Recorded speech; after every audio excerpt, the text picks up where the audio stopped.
मलिकवाल से सैयद मासूद गिलानी की रिपोर्ट के मुताबिक पाकिस्तान मरकजी मुस्लिम लीग ज़िला मंडी बहाउद्दीन ने मुत्तहदा कौम फ़तह पाकिस्तान मुहिम के तहत 7 से 14 अगस्त तक हफ्ता आज़ादी भरपूर कौमी जज्बे के साथ मनाने का ऐलान किया।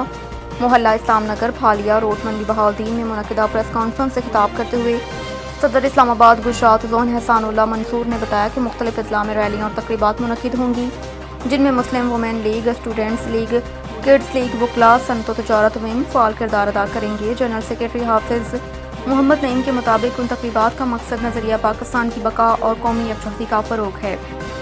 दूसरी जानिब कायदे मिल्लत जाफरिया पाकिस्तान इलामा सईद साजिद अली नकवी के अहकामात पर ज़िले मंडी बहाउद्दीन में शरिया उलमा कौंसिल शुमाली पंजाब ने ईरान और इराक़ के ज़मीनी रास्तों की बंदिश के खिलाफ एहतजाजी कैंप लगाया।